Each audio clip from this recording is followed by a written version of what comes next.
Pada Sabtu 7 Juni, dalam wawancaranya dengan NBC News, mantan Presiden Amerika Serikat Donald Trump secara gamblang menyatakan bahwa hubungannya dengan Elon Musk telah berakhir. Saat ditanya apakah ia merasa hubungan dekatnya dengan Elon Musk telah selesai, Trump menjawab singkat, "Saya kira begitu, ya."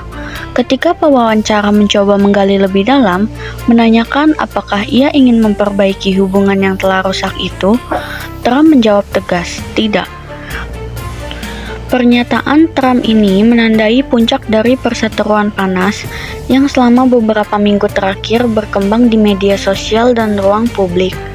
Ketegangan mulai meningkat ketika Elon Musk, miliarder teknologi sekaligus pemilik X, yang sebelumnya dikenal sebagai Twitter, secara terbuka mengkritik rancangan undang-undang pajak dan pengeluaran yang dijuluki Big Beautiful Bill, inisiatif kebijakan utama Trump yang saat ini sedang dibahas di Kongres. Musk berpendapat bahwa RUU tersebut, jika disahkan, akan menambah triliunan dolar pada defisit nasional Amerika Serikat. Ia juga menilai bahwa rancangan tersebut akan merusak upayanya sebagai kepala DOGE, Departemen Efisiensi Pemerintah, sebuah badan yang dibentuk untuk memangkas pengeluaran dan meningkatkan efisiensi dalam birokrasi pemerintahan.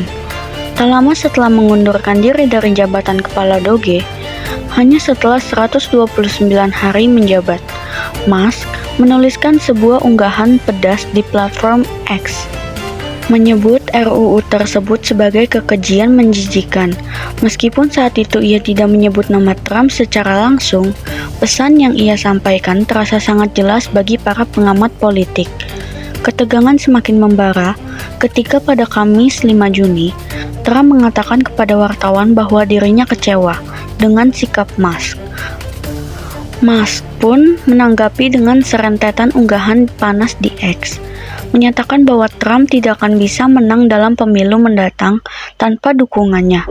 Ia bahkan menuduh Trump memiliki kaitan dengan kasus Jeffrey Epstein, pelaku kejahatan seksual terhadap anak di bawah umur, yang tewas bunuh diri di penjara saat menunggu persidangan kasus perdagangan seks. Namun, tak lama kemudian, Musk menghapus unggahan tersebut. Sementara itu, pengacara Epstein membantah keras tuduhan yang diarahkan kepada Trump. Trump tak tinggal diam.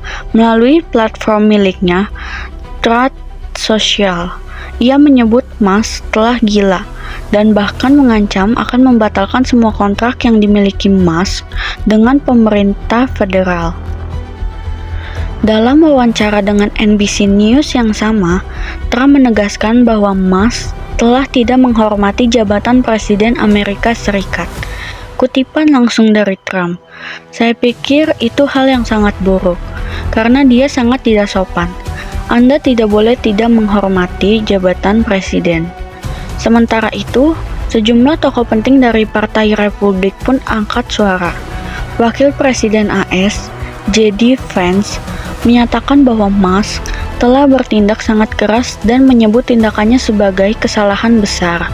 Dalam sebuah podcast bersama Theo Von, Vance mengatakan bahwa serangan Musk terhadap Trump mungkin akan membuatnya sulit untuk kembali diterima dalam lingkaran pemerintahan Trump di masa mendatang. Sebagai catatan penting, Elon Musk, orang terkaya di dunia, pernah menyumbangkan sekitar 250 juta dolar Amerika untuk kampanye kepresidenan Trump. Namun kini, arah politiknya tampak berubah. Dalam beberapa unggahan, Musk mengisyaratkan kemungkinan mendukung kandidat-kandidat dari Partai Demokrat yang akan menantang para loyalis Trump dalam pemilihan paruh waktu tahun depan. Ketika ditanya soal hal ini, Trump hanya menjawab singkat namun keras, Musk akan menghadapi konsekuensi serius. Kesimpulannya, perseteruan antara Donald Trump dan Elon Musk bukan sekedar konflik pribadi antara dua tokoh besar, tetapi mencerminkan gesekan yang lebih dalam antara kepentingan politik dan kekuatan korporasi. Dari hubungan yang dulunya erat, kini keduanya berada di posisi berseberangan, dengan Trump merasa dikhianat.